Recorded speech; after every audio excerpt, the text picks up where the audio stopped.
Hi, I'm Lesley, Logan. Welcome to my Pilates studio. This is where I film my online weekly mat classes over at onlinepilatesclasses.com and also where I teach when I'm in Los Angeles. What I want to go over today is the roll-up. So I've talked about it before on this channel. We have lots of different preps for it, but I kind of wanted to have one space where we have a full discussion without any props like the magic circle or the ball, but we can talk about that another day with those.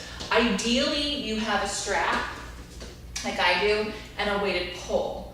In fact, this pole is a little short. It could be a little longer and maybe not as heavy, but at any rate, if you don't have a pole, it's fine. A long dowel stick will work as well. I don't like the idea of single weights because we are asymmetrical. Strap-wise, if you're on a Cadillac with a strap going across, that's okay. It's not ideal. The reason that this strap is really nice is that it comes up and around the mat, so my feet come in. It sends the energy up and around back into my center. It's not actually holding me down. It's allowing me to reach into it. So let me show you. When my feet go in, it's not around my shins, it's around the base of my feet, right? So that's something you just want to be mindful of. Some Cadillacs have a long enough strap on the bottom that they can give you that exact same feedback as opposed to just going across. So if you are someone who has someone hold your legs down, know that that's not going to give you the same idea as reaching from underneath your legs around to your feet. Okay, so this is ideal. If you don't have this at in any way, one to go across your body or one over here, don't hook your feet underneath your bed.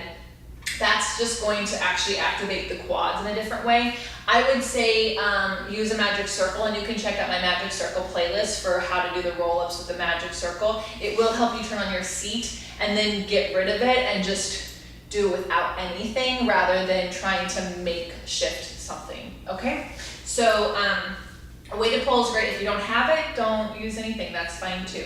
So you start here on your back. And ideally, everyone starts lying down. Yes, there are pre-Pilates ways to start sitting up and going down that is easier, but it's so good just to try to do it no matter what your level is from the bottom up, right? So you take your arms back as far as they can go without popping your ribs up. So that gives you this ability to reach through your heels and out the fingertips with your shoulders on your back and your ribs in the mat and just feel what tall feels like. If I was standing up, my arms would be over my head, not straight up, but slightly in front of my ears, and my feet would be digging into the ground. Now I'm going to take my arms in line with my shoulders, and that's going to pick my head up. At that point, my neck's done working, and my center peels off. I don't slinky up, I peel off, and I'm in this really lovely round shape.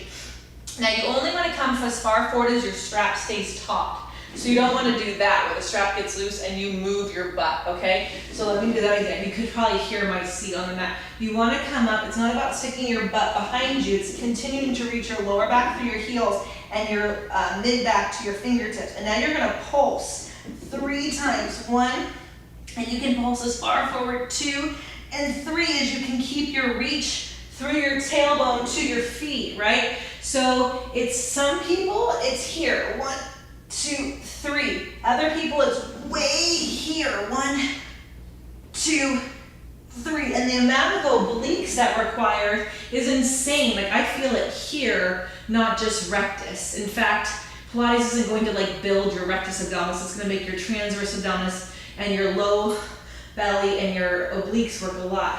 And you take those arms overhead again. They come up. The head goes through and you give it a reach. You're still reaching the tips of your shoulder blades towards each other so that your arms don't end up here in your ears. Does that make sense? And then you'll roll down. So a couple things that you're not doing.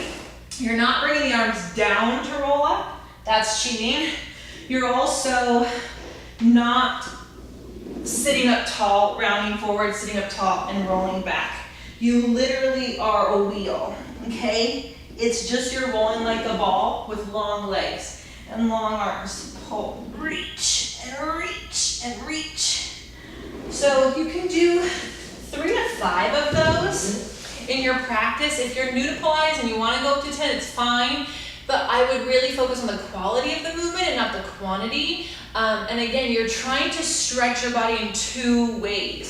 So from here down and from here up. And it's not locking the knees, it's not shoulders and the ears. The knees have to stay long, but the energy comes from way up in here.